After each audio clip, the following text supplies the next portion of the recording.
Lao Tzu a dit le vendredi c'est bien parce qu'après c'est le week-end. Et il a dit ça. Il était fort. Ouais, il a dit C'était ça. déjà le même calendrier du temps de... Oui, et je confirme.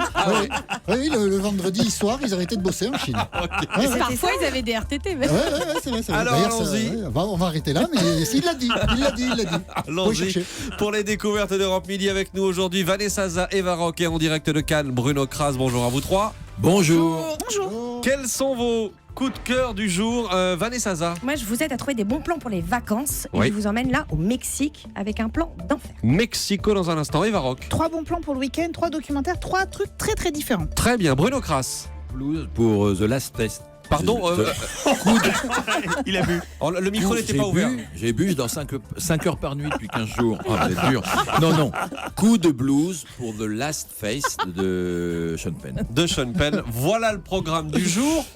Europe Midi, Jean-Michel Apathy, Maxime Switek. Et à 13h51 sur Europe 1, c'est la suite des découvertes d'Europe Midi avec la sélection télé du week-end, du cinéma à Cannes bien sûr, et un voyage. Oui, un voyage avec vous, Vanessa. Vous nous aidez à préparer nos vacances d'été pour ceux qui auraient envie, par exemple, de partir au Mexique. Alors pour ça, il faut commencer à regarder tous ces sites. Vous savez, c'est Very Chic, c'est Voyage Privé, mais il y a aussi My Travel Chic. Donc en général, comme My Travel Chic, ce sont des agences de voyage. Donc ils ont un vrai catalogue avec des destinations et de temps en temps, ils bradent. Donc c'est vrai que moi j'ai commencé à recevoir, par exemple cette semaine, les imbattables de l'été de Ma Travel Chic et où on vous propose du Sri Lanka, de la Crète, de la République dominicaine, entre 39% et 72% en plein été.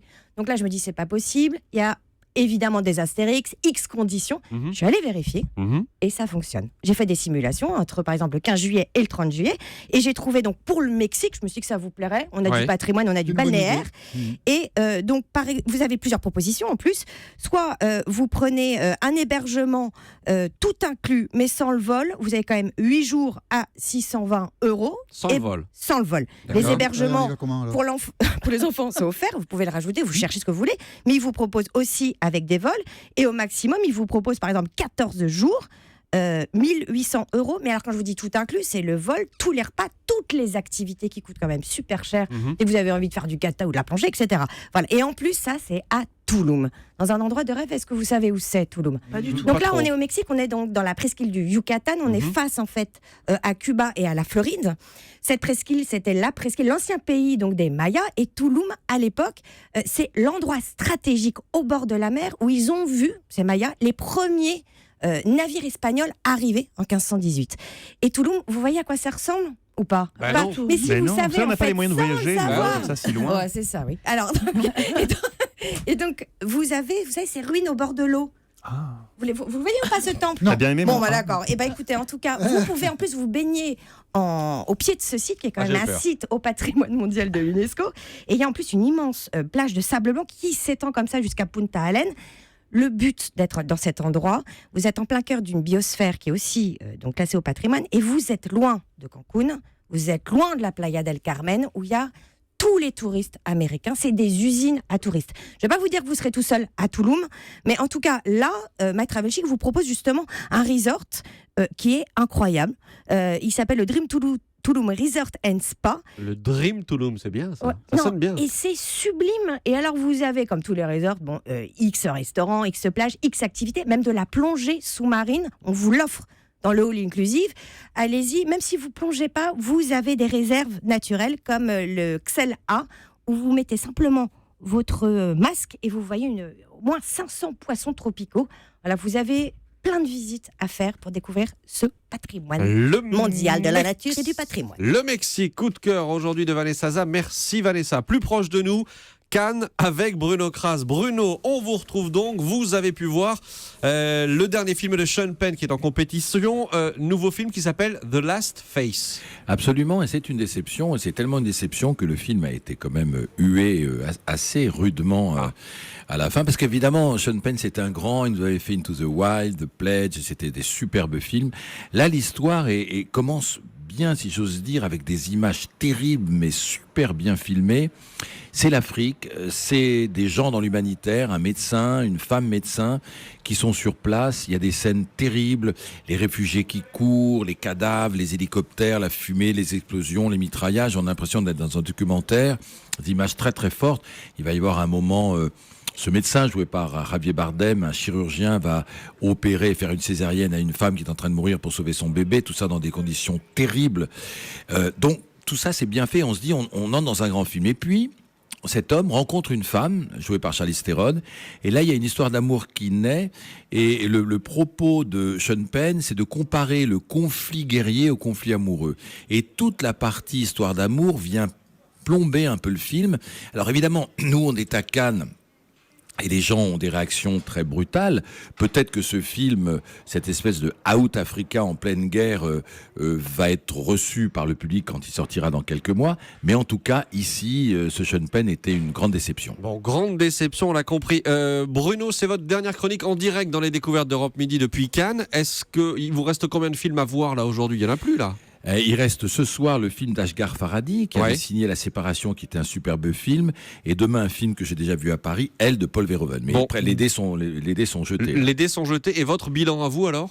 Mais mon bilan, c'est que ça a été quand même un festival, et vous l'avez bien senti, d'un cru extrêmement moyen, et je vais vous faire un raisonnement par défaut. Je vais prendre des films qui n'ont pas eu la Palme d'Or ces dernières années, mais qui, aujourd'hui, en 2016, l'auraient eu, tellement il n'y a pas eu de film qui se détachait. Mommy n'avait eu que le prix du jury, on l'aurait eu cette année, Palme d'Or. Timbuktu d'Abderrahmane Sissako n'avait eu aucun prix, on l'aurait eu cette année, Palme d'Or. Des Hommes et des Dieux, Xavier Beauvois n'avait eu que le Grand Prix du jury, il aurait une Palme d'Or. Un Prophète de Jacques Audiard n'avait eu qu'un Grand Prix, il aurait une Palme d'Or. Pour vous dire qu'on n'a pas trouvé l'équivalent à ces films. Alors il reste le Ashghar Farhadi. Évidemment, il y a des films qui restent. Il y a le magnifique Ken Loach, il y a Loving de Jeff Nichols, il y a le joli Jim Jarmusch sur le conducteur de bus poète. Il y a des films qui restent et qui seront au palmarès, Baccalauréat du Roumain Mungiu, mais il n'y aura pas eu cette année jusqu'au dernier moment.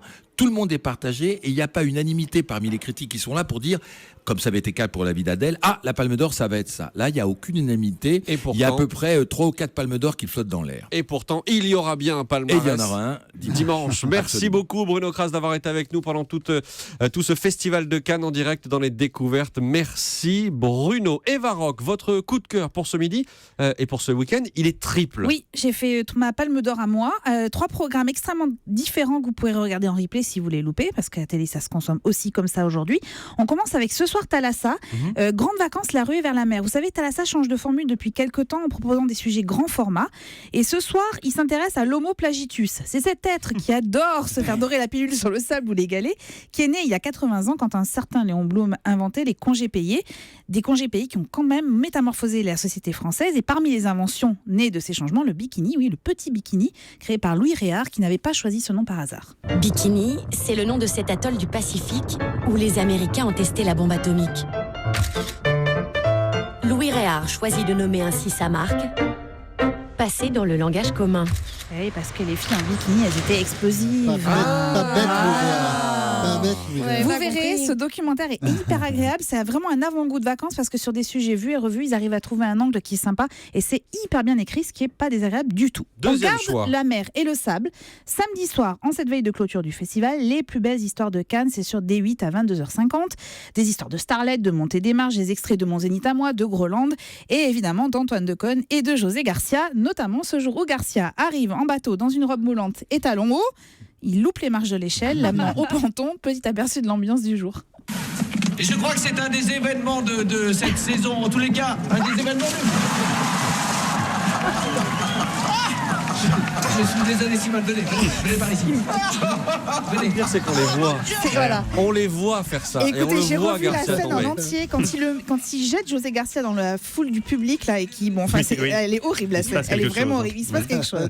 Troisième choix. Et troisième choix, on change pas de zone géographique. Cannes, Valoris, Antibes. Nous sommes en 1973. Picasso décède à l'âge de 90 ans et sans avoir établi le moindre testament. Or, ces demeures vont regorger d'œuvres. Il y a un inventaire indispensable qui va être fait par un commissaire priseur qui s'appelle Maurice Reims.